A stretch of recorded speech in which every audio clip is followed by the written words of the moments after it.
Hi, this is Dr. Thomas Kerr coming to you live again. I'd like to talk today about spider veins. It asks from a lot of people, from physicians, from normal people to patients, why do I have spider veins? And are they a problem? And how do I treat them? And what are some of their causes? And what are some of the concerns about spider veins? Spider veins are the most smallest veins we have on the superficial aspect of our leg. People call them spider veins because they're actually little dilated veins that you can see on the outside of your skin look like little spiders, but they are actually little small dilated veins that are in your skin. They are not normal and they're not supposed to be there, okay? The old misconception was that they were cosmetic, or insurance won't cover fixing them, or your family practitioner or your friends would say, they're just superficial, don't worry about them. So I get a lot of questions, do I don't worry about them, to I don't like them there, can I get them taken care of even if they are superficial? Well, here's some of the real facts on spider veins. Spider veins are part of a disease called venous insufficiency. What is venous insufficiency?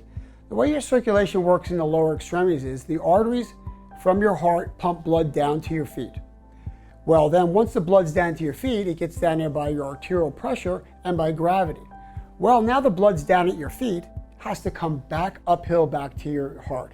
Well, that's the hard work of your part of your circulation called the veins. The veins carry your blood from your feet back up to your heart. Well, people thinking about physics, how come the blood can come from your feet straight up against gravity to your heart? Well, think of your veins as a tube going from your foot to your heart. Well, this tube has one-way valves that open and close. Every time that your muscles in your calf and legs squeeze on this tube, the little doors in the valves open and the blood's pushed up towards your heart. As the muscles in your legs relax, the valves close. Well, here's the beginning of spider veins and venous insufficiency.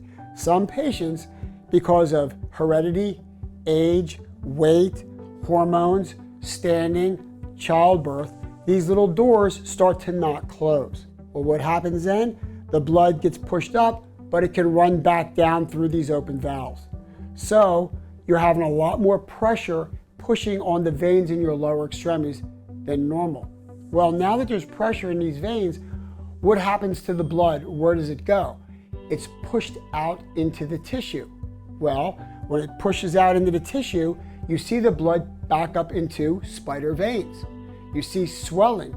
You start having basically three things happen. Stuff you see, spider veins or varicose veins. The venous insufficiency causes stuff you feel, pain, swelling, heaviness, aches, restless leg, numbness, tingling, aching, or burning. And the third thing that people don't think about when that blood's going down and not circulating completely back up all in one fell swoop is the blood can clot because it's kind of stagnant. And if in fact that blood clots in your lower extremities, it can break off and go to your heart, causing what we call a pulmonary embolism, which could even be fatal and be lethal. So, what do we do about this? You just have spider veins, you say. I don't like the way they look, doctor. What should I do about them?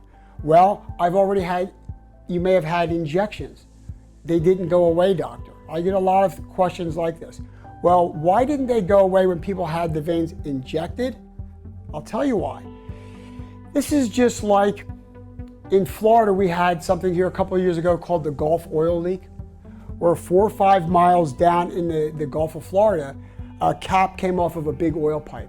So thousands to millions of gallons of oil were leaking deep under the surface. Well, as that oil traveled up to the surface, we saw the oil on the top of the Gulf of Mexico as a film of oil across the whole Gulf. Well, picture spider veins just like that and venous insufficiency like the leak down below in the Gulf. If we went along and scraped up and scooped up all that oil on the top of the surface, would we have cured the oil leak? It's 4 or 5 miles down? No, it would return. Same thing with spider veins. You inject them with certain chemicals, they get absorbed and resolved for a few minutes or a few months or a few days or not at all, but they come right back. Why? Because the venous insufficiency, the venous leak, the venous pressure from below inside your deep veins pushes more fluid up to the surface, causing more spider veins. So that's why they come, that's why they're there. Are they dangerous? Well, they're dangerous in the sense that A, they can rupture and bleed. They can cause symptoms, pain, swelling, crampiness, burning, tingling. And the biggest danger is they're a tip-off that you have a problem with the veins in your lower extremities, with your deep venous system, venous insufficiency. So what do we do about them? You've got spider veins, whether you don't like the way they look, whether you're worried about having a medical complication for them. What do we do about it? Well, the first thing we do is we make a diagnosis. We have to have some way of looking at your veins inside your legs to see if you have leaks. Well, at the Vein and Vascular Institute of Tampa Bay, we have the most sophisticated, latest, and modern ultrasound equipment available.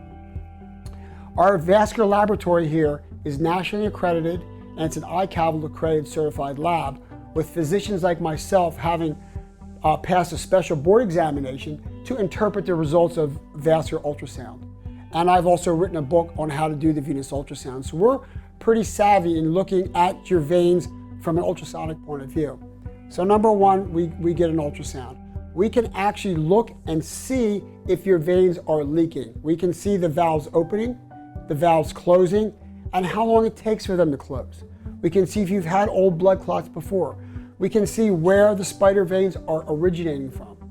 Once we make this determination, then we decide the best course of action to treat the venous insufficiency causing either spider veins, symptoms, or even possibly a blood clot that you've had in the past or could have in the future.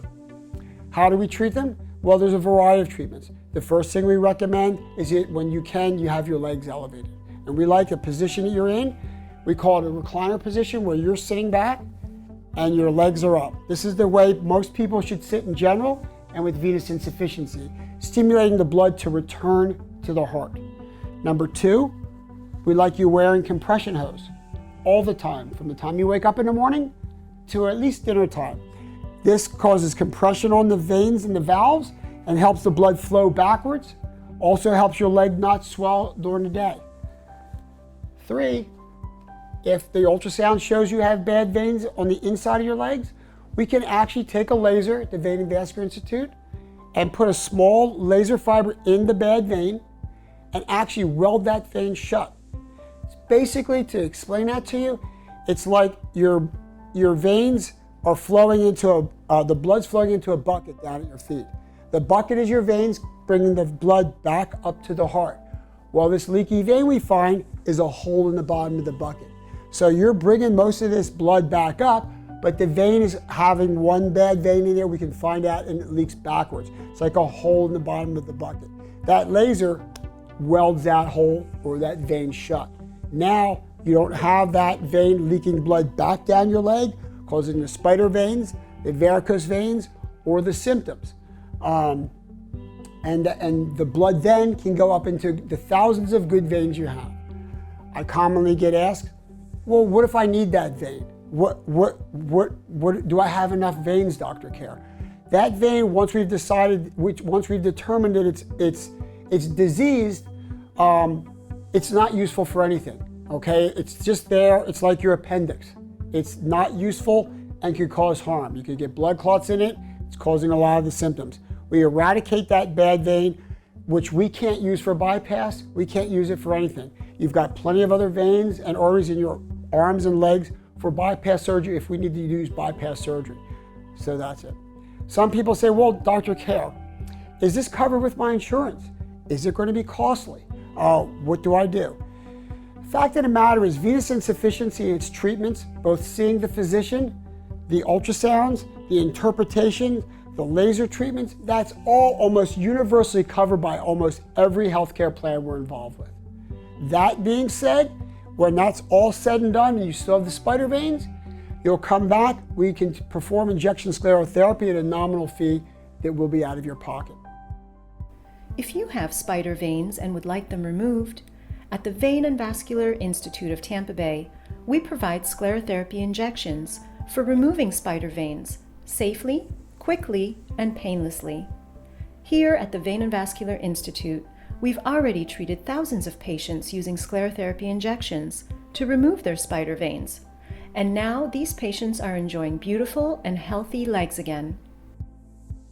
To have a spider vein removal consultation with one of our spider vein specialists, give us a call today at 813-377-2773.